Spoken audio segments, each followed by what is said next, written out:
Again in Lab 7, we're going to start with some simulations. So you go into the 1100 folder, go into the Lab 7 folder, and there's 3 collisions we're going to look at. So I open up the first one, and you need to write some stuff down before you start. This is actually started in your lab manual, is that you need to record the mass and the velocity of this guy, and the mass and velocity of this guy, and then you'll calculate the momentum of this guy before the collision, the momentum of this one before the collision. And then when you run the simulation, the collision happens and you can stop it. And again, you need to write down the mass, which won't have changed, and the velocity after the collision, and the mass and velocity after the collision of this guy too. And again, you calculate their momentum before and after the collisions. Once you've done that, you're ready to move on to the next simulation. So we go to collision 2. In this one, they're going to be headed towards each other. The velocities point in opposite directions. So again, write down the mass and the velocity of this guy before the collision, mass and velocity of this guy before the collision. Run the simulation, and after the collision, stop it. And write down the velocity and the mass after the collision, the velocity and the mass after the collision. Calculate the momentums. So you'll have 4 momentum calculations, before for both masses and after for both masses. The only thing that's tricky about this one is that, remember, velocity is a vector, it's got a direction. That means momentum's also a vector. You need to keep track of the minus signs to get your numbers to work out. Then you can go on to collision 3. Again, these guys are pointed towards each other. Write down the mass and the velocity of this one before the collision, mass and velocity of this one before the collision. Run the simulation, and these guys just stop. So fine. Again, write down their masses and their velocities after the collision. Do all your calculations to find the momentums of these 2 guys before and after the collision. And again, because they started going in opposite directions, you need to keep track of the minus signs in order to get your values to work out correctly. On the next page, they say, what pattern do you notice in the collision? Hopefully it's going to be conservation of momentum. And then write out a mathematical equation that represents this pattern. So before I tell you about Lab 7, I just want to mention a few things. So in Lab 7, for the first time, when they tell you summarize your data in a table, they don't actually give you the table. You're expected to draw it in yourself. That's going to be true for the rest of the semester. At this point, you have to start making your own tables. Likewise, with your conclusion, they no longer give you that bullet list that you fill in. You're expected to know how to write a conclusion by now, and for the rest of the semester, you'll have to write your own. The reason why this is important to realize right now is that next week, Lab 8, is the lab exam, and again, you won't have the bullet list for writing your conclusion. You will have to write your own tables. So it's just worth being aware that this is stuff you have to know how to do from this week onward. Online, there is a video for the lab exam to prepare you for that. I recommend you watch that early so that if you have questions about the lab exam, you can get in touch with your lab instructor and ask them about that early. So now, one last thing I'll tell you before I show you how to use the equipment is I'll just mention that you have to weigh some things for this experiment too. You need to weigh your 2 carts separately and together. So cart 1 is the one that's closer to your sensor. So weigh cart 1, weigh cart 2, and then stack them together and weigh them together like this. The reason why we do this is because if we weigh them together, we know what the uncertainty is. It's just the uncertainty of the electronic scale. Whereas if we had to add up the masses, we'd have to also calculate what the uncertainty is on the final added mass, and we don't really know how to do that with addition. So rather than worrying about that, you just weigh them together, and then you know what the uncertainty on them both together is. Okay, now I'll tell you about the rest of the experiment.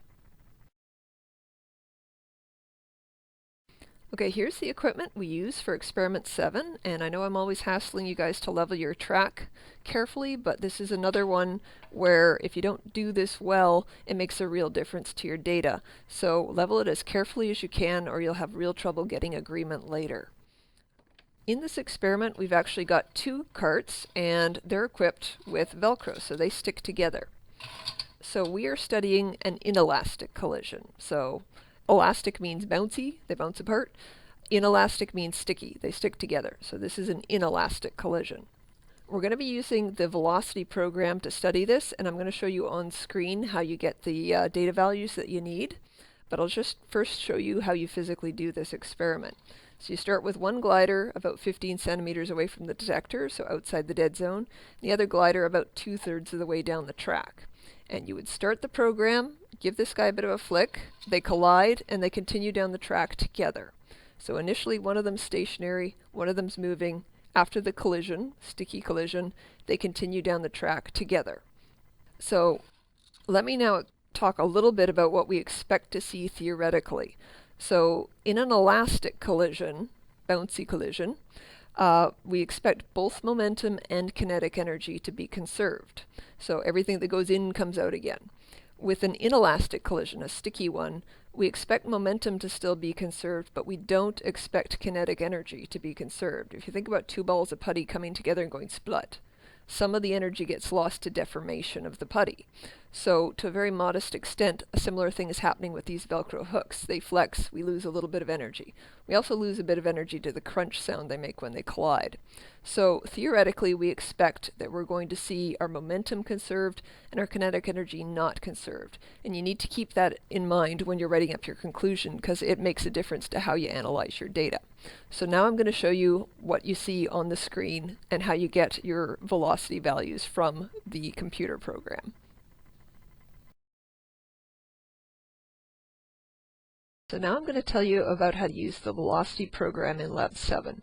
So open up the 1100 folder, and we've been using the acceleration program a lot. You could use it for this experiment too, but the velocity program works a lot better. We haven't used this since the beginning of the semester, but we only need a position time graph for this experiment, and this program, Velocity, has a really big position time graph, so it's very nice for our purposes.